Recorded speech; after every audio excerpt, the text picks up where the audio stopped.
Hi guys, welcome back to my YouTube channel that is Swapna's Tutorial. So ನೀವೇನೇ ನನ್ನ ಚಾನಲ್ಗೆ subscribe ಆಗಿಲ್ಲ ಅಂದರೆ ಪ್ಲೀಸ್ ಸಬ್ಸ್ಕ್ರೈಬ್ ಆಗಿ ವಿಡಿಯೋಸ್ನ ಲೈಕ್ ಮಾಡಿ ಶೇರ್ ಮಾಡಿ ಹಾಗೆ ಕಮೆಂಟ್ ಮಾಡಿ. ಸೊ ಇವತ್ತು ನಾನು ಮಾಡ್ತಿರೋ ಸಬ್ಜೆಕ್ಟ್ ಯಾವುದು ಅಂದರೆ ಫಸ್ಟ್ ಸೆಮ್ BComನ ಕಾರ್ಪೊರೇಟ್ ಲಾ ಅನ್ನೋ ಒಂದು ಸಬ್ಜೆಕ್ಟ್ನ ಎಕ್ಸ್ಪ್ಲೈನ್ ಮಾಡ್ತಿದ್ದೀನಿ. ಸೊ ಅದರಲ್ಲಿ ಚಾಪ್ಟರ್ 4 ಬಂದುಬಿಟ್ಟು ಕಂಪನಿ ಅಡ್ಮಿನಿಸ್ಟ್ರೇಷನ್ ಅಂತ ಹೇಳಿ. ಸೊ ಆಲ್ರೆಡಿ ನಾನು ಪಾರ್ಟ್ 1 to 6 ಆಲ್ರೆಡಿ ಅಪ್ಲೋಡ್ ಮಾಡಿದ್ದೀನಿ. ಇದು ಪಾರ್ಟ್ 7th ವಿಡಿಯೋ ಆಗಿದೆ. ಸೊ ಈ ಒಂದು ಪಾರ್ಟ್ 7th ವಿಡಿಯೋದಲ್ಲಿ ನಾನು ಸ್ವಲ್ಪ ಟಾಪಿಕ್ಸ್ನ ಕವರ್ ಮಾಡ್ತಾ ಹೋಗ್ತೀನಿ. ಓಕೆನಾ? ಸೊ ಇವಾಗ first of all managing director ಅಂದರೆ ಯಾರು ಅಂತ ಹೇಳಿ ನಾವು ಫಸ್ಟ್ ತಿಳ್ಕೊಬೇಕು. ಓಕೆನಾ?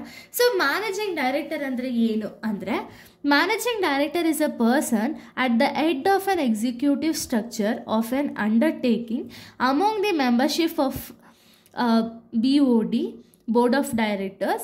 He is a senior executive director and subordinate only to the chairman of board and control the resources and expenditure.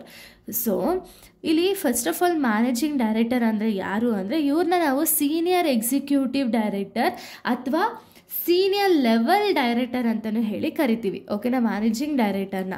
So ಇವ್ರು ಬಂದುಬಿಟ್ಟು ಡೇ ಟು ಡೇ ಆ್ಯಕ್ಟಿವಿಟೀಸ್ ಏನಿದೆ ಅದನ್ನು ಕಂಟ್ರೋಲ್ ಮಾಡ್ತಾ ಹೋಗ್ತಾನೆ, ಮ್ಯಾನೇಜ್ ಮಾಡ್ತಾರೆ, ಗೈಡ್ ಕೊಡ್ತಾರೆ, ಇನ್ಸ್ಟ್ರಕ್ಷನ್ಸನ್ನು ಕೊಡ್ತಾರೆ. ಸೊ ಅಂಥವ್ರನ್ನ ನಾವು ಮ್ಯಾನೇಜಿಂಗ್ ಡೈರೆಕ್ಟರ್ಸ್ ಅಂತ ಹೇಳಿ ಕರಿತೀವಿ. ಓಕೆನಾ?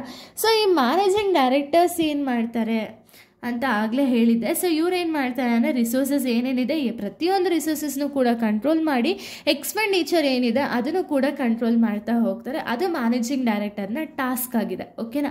ಇನ್ನು ಡೆಫಿನೇಷನ್ ನಾವು ನೋಡೋದಾದರೆ ಅಕಾರ್ಡಿಂಗ್ ಟು ಕಂಪ್ನೀಸ್ ಆ್ಯಕ್ಟ್ 2013 ಆಗಿರ್ಬೋದು ಅಥವಾ 1956 ಆಗಿರ್ಬೋದು, the director who is on virtue of an agreement with the company or the resolution passed in the general meeting or by the board of directors or the virtue of its MOA and or AOA. MOA ಏನು ಅಂದರೆ Memorandum of Association and or Articles of Association is entrusted with the substantial powers of management which would not otherwise be an exercisable by him and includes the directors occupying the position of managing directors by whatever the name called. So ಇಲ್ಲೂ ಕೂಡ ಅದೇ ಹೇಳಿರೋದು. ಅಂದರೆ ಏನು ಅಂದರೆ ಈ ಒಂದು managing directors ಅನ್ನೋದನ್ನ ನಾವು ಅಪಾಯಿಂಟ್ ಮಾಡ್ತೀವಿ. ಯಾವ ಬೇಸಿಸ್ ಮೇಲೆ ಅಂದರೆ ಒಂದು ರೆಸಲ್ಯೂಷನ್ ಅನ್ನೋದನ್ನ ಪಾಸ್ ಮಾಡಿರ್ತಾರಲ್ಲ, ಒಂದು ಆ್ಯನ್ಯುವಲ್ ಜನರಲ್ ಮೀಟಿಂಗ್ ಆಗಿರ್ಬೋದು ಅಥವಾ ಬೋರ್ಡ್ ಆಫ್ ಡೈರೆಕ್ಟರ್ಸ್ ಮೀಟಿಂಗ್ ಆಗಿರ್ಬೋದು, ಏನು ರೆಸಲ್ಯೂಷನ್ನ ಪಾಸ್ ಮಾಡ್ತಾರೆ ಅದು MOA ಅಥವಾ AOA ಅಲ್ಲಿ ಏನು ಅವರ ಒಂದು ಪವರ್ಸ್ ಇದೆ ಅಂದರೆ ಮ್ಯಾನೇಜಿಂಗ್ ಡೈರೆಕ್ಟರ್ಸ್ನ ಪವರ್ಸು ಈ ಒಂದು ಮೇನ್ ಆರ್ಟಿಕಲ್ಸಲ್ಲಿ ಏನು ಮೆನ್ಷನ್ ಆಗಿದೆ ಆ ಬೇಸಿಸ್ ಮೇಲೆ ಅವರು ನಡ್ಕೊಳ್ತಾ ಹೋಗ್ತಾರೆ. ಓಕೆ, ಅವ್ರು ಏನು ಮಾಡ್ತಾರೆ ಅಂದರೆ ಪ್ರತಿಯೊಂದು ಆ್ಯಕ್ಟಿವಿಟೀಸಲ್ಲೂ ಕೂಡ ಭಾಗವಹಿಸಿ ಅಲ್ಲಿ ಒಂದು ಡೇ ಟು ಡೇ ಆ್ಯಕ್ಟಿವಿಟೀಸ್ನ ಮ್ಯಾನೇಜ್ ಮಾಡಿ ಕಂಟ್ರೋಲ್ ಮಾಡ್ತಾ ಹೋಗ್ತಾರೆ. ಓಕೆನಾ? ಇದು ಡೆಫಿನೇಷನ್ ಯಾವಾಗಲೂ ಆ್ಯಸ್ ಇಟ್ ಈಸ್ ನೀವು ಬರೀಬೇಕು, ಇದರಲ್ಲಿ ನೀವು ಚೇಂಜಸ್ ಮಾಡಬಾರ್ದು. ಓಕೆನಾ? ನೆಕ್ಸ್ಟ್ ಇವಾಗ ಡೆಫಿನೇಷನ್ ಆಫ್ ಮ್ಯಾನೇಜರ್.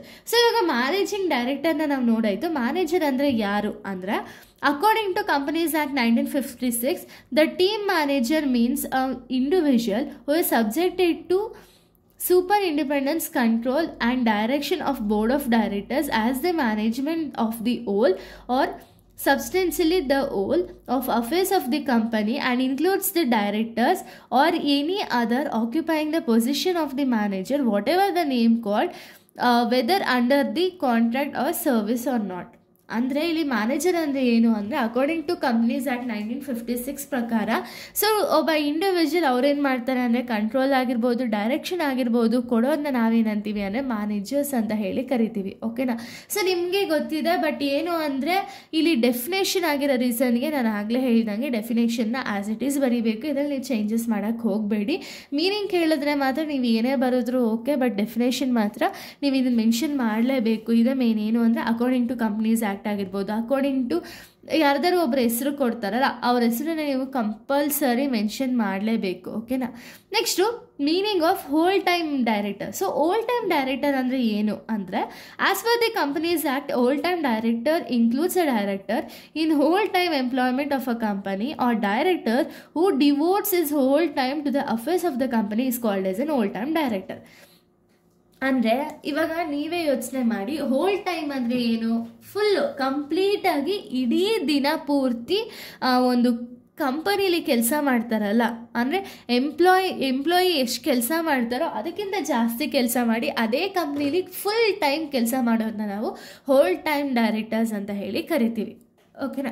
ಸೊ ಇವಾಗ ನಮಗೆ ಈ ಒಂದು ಮೀನಿಂಗ್ಗಳು ಗೊತ್ತಾಯಿತು. ಬಟ್ ಮ್ಯಾನೇಜಿಂಗ್ ಡೈರೆಕ್ಟರ್ನ ಯಾವ ಬೇಸಿಸ್ ಮೇಲೆ ಅಪಾಯಿಂಟ್ ಮಾಡ್ತಾರೆ? ಸೊ ನೆಕ್ಸ್ಟ್ ಟಾಪಿಕ್ ನಮಗಿರೋದೇ ಅದು appointment of N managing director. ಯಾವ ರೀತಿ ಅಪಾಯಿಂಟ್ ಮಾಡ್ತಾರೆ? First one appointment by the board of directors. So ಈ ಮ್ಯಾನೇಜಿಂಗ್ ಡೈರೆಕ್ಟರ್ಸ್, ಇವಾಗ ಕಂಪ್ನಿಗೆ ಏನಾದ್ರು ಮ್ಯಾನೇಜಿಂಗ್ ಡೈರೆಕ್ಟರ್ಸ್ ಅವಶ್ಯಕತೆ ಇತ್ತು ಅಂದರೆ ಆಗ ಕಂಪನಿ ಏನು ಮಾಡ್ತಾರೆ ಅಂದರೆ ಬೋರ್ಡ್ ಮೀಟಿಂಗ್ನ ರೆಡಿ ಮಾಡ್ತಾರೆ. ಓಕೆನಾ. ಈ ಬೋರ್ಡ್ ಮೀಟಿಂಗಲ್ಲಿ ಒಂದು ರೆಸಲ್ಯೂಷನ್ ಅದನ್ನು ಪಾಸ್ ಮಾಡಿ ಅವಾಗ ಡೈರೆಕ್ಟರ್ಸ್ನ ಅಪಾಯಿಂಟ್ ಮಾಡ್ಕೊಳ್ತಾರೆ. Next share holders approval. So share holders approval ಅಂದರೆ ಈ ಒಂದು ಶೇರ್ ಹೋಲ್ಡರ್ಸ್ ಬಂದುಬಿಟ್ಟು ಅಪ್ರೂವ್ ಮಾಡ್ತಾರೆ. ಅಂದರೆ ಇವಾಗ meeting if required by the company's article or if appointment is in public company. So ಇಲ್ಲಿ ಡಿಸೈಡ್ ಮಾಡ್ತಾರೆ, ಒಂದು ಮೀಟಿಂಗನ್ನು ಕರೆದು ಅಲ್ಲಿ ಡಿಸೈಡ್ ಮಾಡ್ತಾರೆ ಏನು ಅಂದರೆ ಆ ಒಂದು ಮ್ಯಾನೇಜಿಂಗ್ ಡೈರೆಕ್ಟರ್ನ ನಾವು ಒಂದು ಮೀಟಿಂಗ್ ಕರೆದು ಅಪಾಯಿಂಟ್ ಮಾಡಬೇಕಾ ಇಲ್ಲ ಅಂದರೆ as it is public company ಥರ ಅಪಾಯಿಂಟ್ ಮಾಡಬೇಕಾ ಅಂತ ಹೇಳಿ ನೋಡಿಕೊಂಡು ಶೇರ್ ಹೋಲ್ಡರ್ಸ್ ಅಪ್ರೂವ್ ಮಾಡ್ತಾರೆ. ಓಕೆನಾ. Next tenure of appointment. So tenure of appointment ಅಂದರೆ managing director term typically cannot exceed 5 years at a time, although they can be reappointed for the additional term subject to the board and shareholders approval. ಅಂದರೆ ಇವಾಗ ಒಂದು ಸತಿ ನಾವು managing ಡೈರೆಕ್ಟರ್ಸ್ನ appoint ಮಾಡ್ದೋ ಅಂದರೆ ಅವರು 5 ವರ್ಷಕ್ಕಿಂತ ಜಾಸ್ತಿ ಎಕ್ಸೀಡ್ ಆಗಬಾರ್ದು. ಅಂದರೆ 5 ವರ್ಷಕ್ಕಿಂತ ಜಾಸ್ತಿ ಒಂದೇ ಕಂಪ್ನಿಲಿ ಅವರು ಕೆಲಸ ಮಾಡೋಂಗಿಲ್ಲ. ಈಗ ಅಕಸ್ಮಾತ್ ಮಾಡೋಂಗಿಲ್ಲ ಅಂತ ಏನು ರೂಲ್ಸ್ ಇಲ್ಲ, ಮಾಡ್ಬೋದು. ಬಟ್ ಯಾವಾಗ ಅಂದರೆ ಇನ್ನೊಂದು ಸತಿ ರೀಅಪಾಯಿಂಟ್ಮೆಂಟ್ ಮಾಡ್ಕೋಬೇಕು. ಹೇಗೆ ರೀಅಪಾಯಿಂಟ್ಮೆಂಟ್ ಮಾಡ್ತಾರೆ ಅಂದರೆ ಒಂದು ಬೋರ್ಡಿಂದ ಪರ್ಮಿಷನ್ ಆ್ಯಂಡ್ ಶೇರ್ ಹೋಲ್ಡರ್ಸಿಂದ ಅಪ್ರೂವಲ್ ಬಂದಿದ ತಕ್ಷಣ ಅವ್ರನ್ನ ಮತ್ತೆ ರೀಅಪಾಯಿಂಟ್ ಮಾಡ್ತಾರೆ. ಓಕೆನಾ. Next compliance with SEBI regulation. SEBI ಅಂದರೆ ಏನು?